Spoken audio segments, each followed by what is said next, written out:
So I'm Chris, I own Can Do Digital, so we're a performance marketing based agency that look after everything from PPC, paid social and creative production. So I've been running that for about 12 months pretty much, spot on. Excellent, good.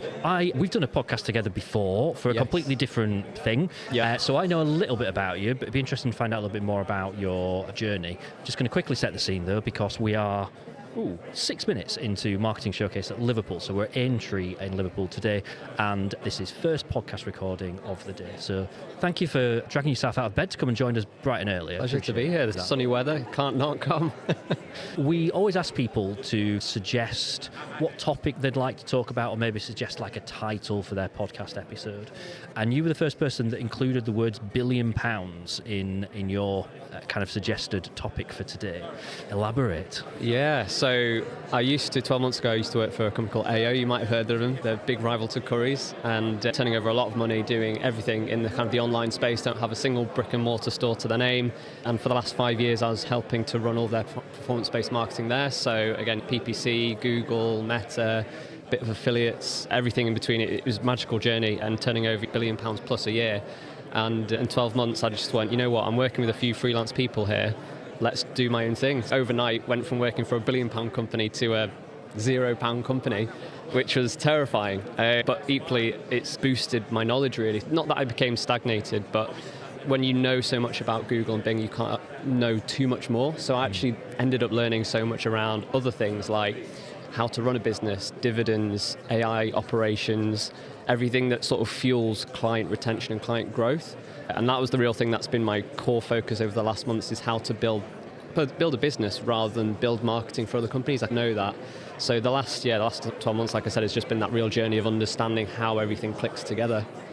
What do you miss about working for a beast of that size? Yeah, so it's a really good question. When you work for a company of that size, it's employing hundreds of people, like thousands of people. The biggest thing is the camaraderie and that single vision that everyone has of working to that same objectives. I think I might mention it in our last podcast around the whole piece around, whether it's Black Friday, it's summer sales, it's summer refrigeration campaigns. You've got a team of 50 people maybe working on one campaign, and they've all got that single objective in mind, which is great because everyone's not fighting for resource or fighting different battles. They've all got one goal. We've got to deliver this much revenue, or we've got to sell this much product, or we've got to build a relationship with this supplier, and everyone's working to that one vision, which is great. And I really miss that. I really miss the people side of it.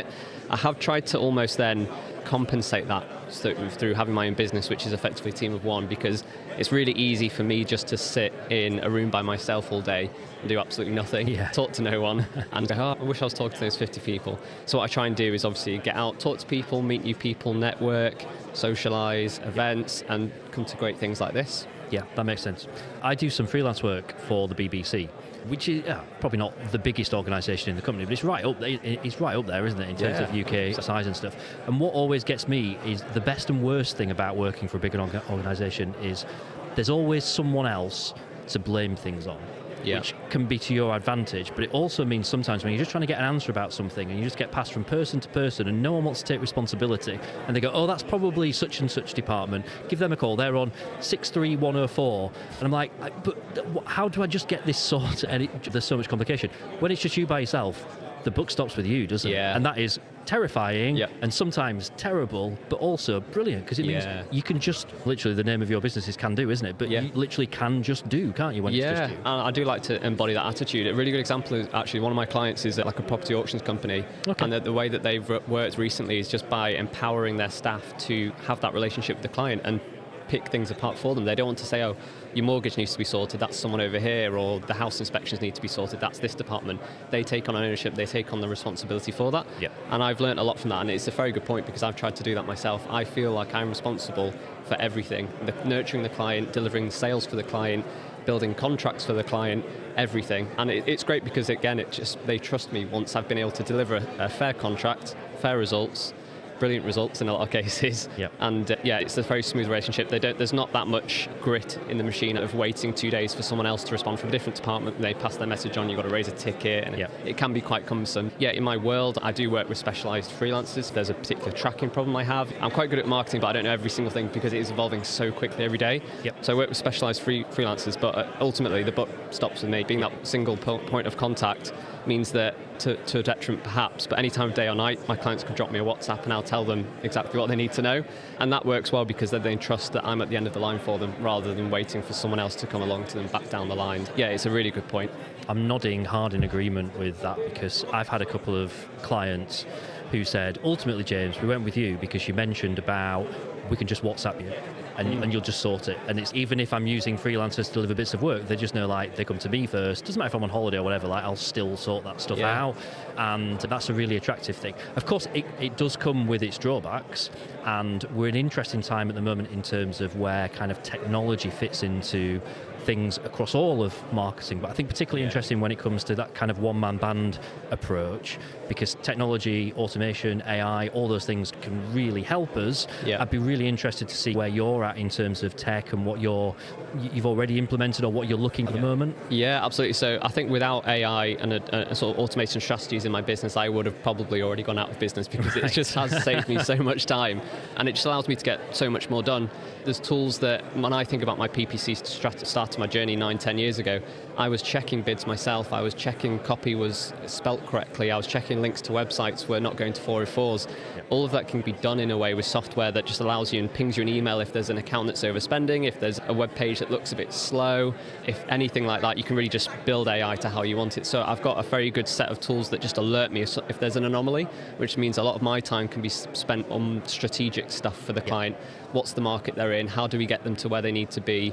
What creative and what does it look like? And then maybe something else, I don't know, a Canva or other platforms can help me actually build that creative.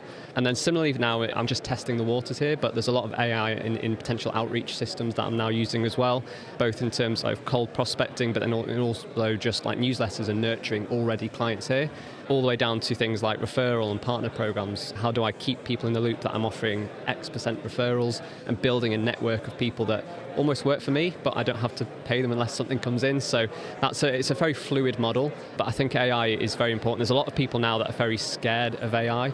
Then we're a bit sure it's going to take away their brand identity.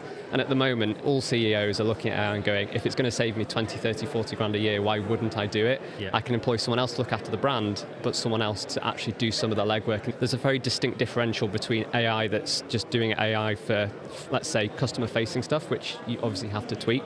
But if it's all the back-end stuff that the customer's not seeing anyway, AI should definitely be the answer if it's not going to strip the core meaning away of the business. What's your thoughts then looking ahead to, let's say, the next kind of 6 months, 12 months?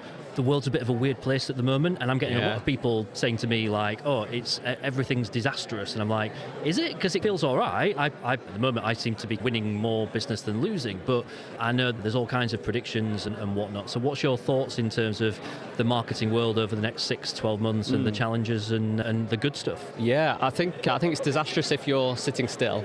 I think the only way to kind of progress and make sure you stay in business is to keep learning and keep evolving with the technology. Obviously, there's so much that's changing over time. ChatGPT is constantly evolving.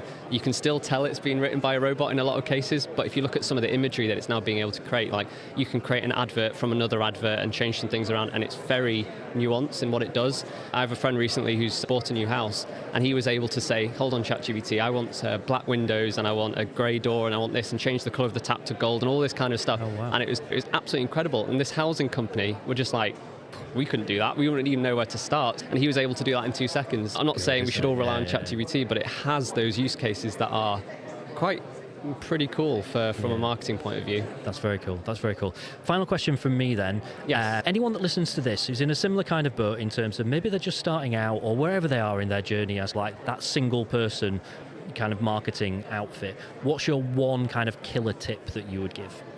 It's a good question. I would say learn as much as you can and deploy as much as you can and fail as much as you can quickly, because you can be scared to run a test and scared to invest £100 in a piece of kit or hire someone or do something or try a new test, and ultimately the quickest way you're going to learn is by learning from your failures. I've had so many failures recently. I've wasted so much money, but you know what? I see that as a win. I wouldn't want to repeat those mistakes, but I've learned so much that I go, right, next time I do this project or next time I work with that person or do this, let's make sure that we have this in place, or let's make sure that the contract is written in such a way that I don't get screwed over type thing. Yeah, fail fast, learn fast is what I would say. It's a good mindset. Brilliant. Anyone wants to find out more about you or maybe has any questions that they want to ask you after this, what's the best way for them to do that? Sure, so best way is just contact me on LinkedIn, Chris Nightingale. You find me there at Can Do Digital. And yeah, thanks for having me on. Been a pleasure. Thank you. Enjoy the rest of your day at Marketing Showcase. You too.